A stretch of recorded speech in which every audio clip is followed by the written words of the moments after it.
1879 Arizona territory. They put their mama in the ground beneath a mesquite tree at a place folks call Dead Man's Wash. Eli was 17, young Rowan just 14.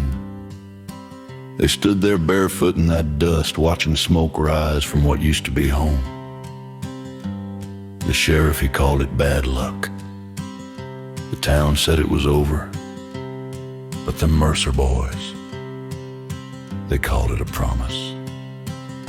Beneath that sun-bleached mesquite tree, two boys made a vow no man should see.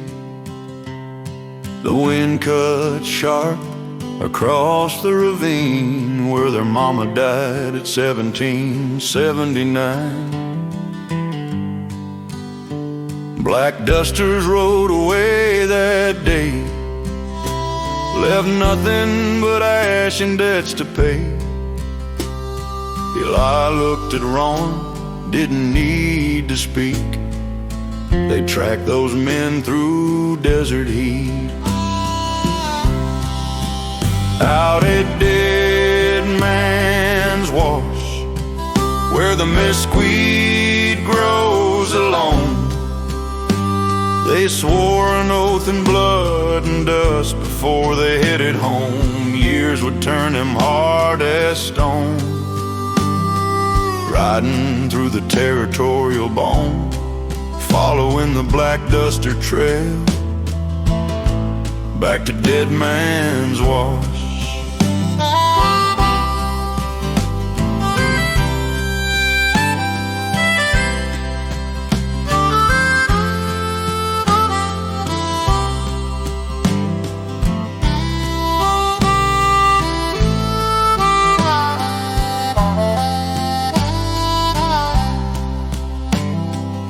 They grew up like iron left out in the sun, hard, quiet, unforgiving.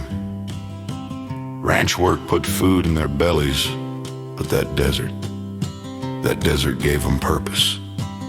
Night after night, by dying campfires, they practiced shooting straighter, riding faster, tracking quieter. Grief turned to skill, skill turned to something darker.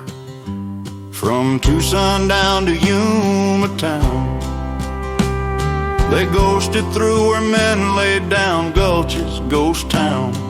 Trails gone cold, following blood and stories told.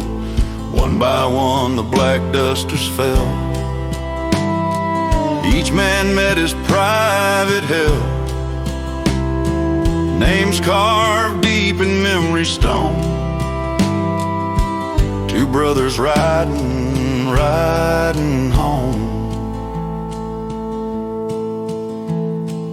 Years don't lie, they just move on. Turn boys to men when mercy's gone.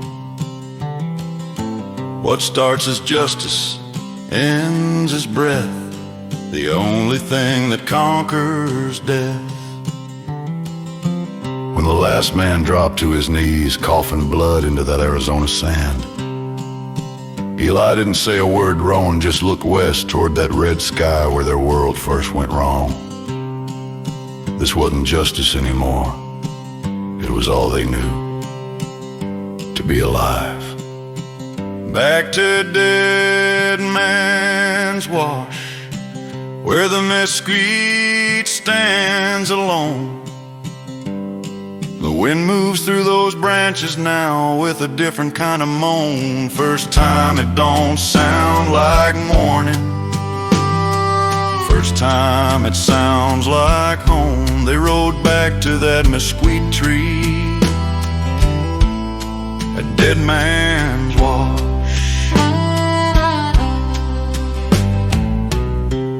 Desert wind swept through those mesquite branches, whispering low like an old prayer. And for the first time since they buried her, it didn't sound like morning. It sounded like home.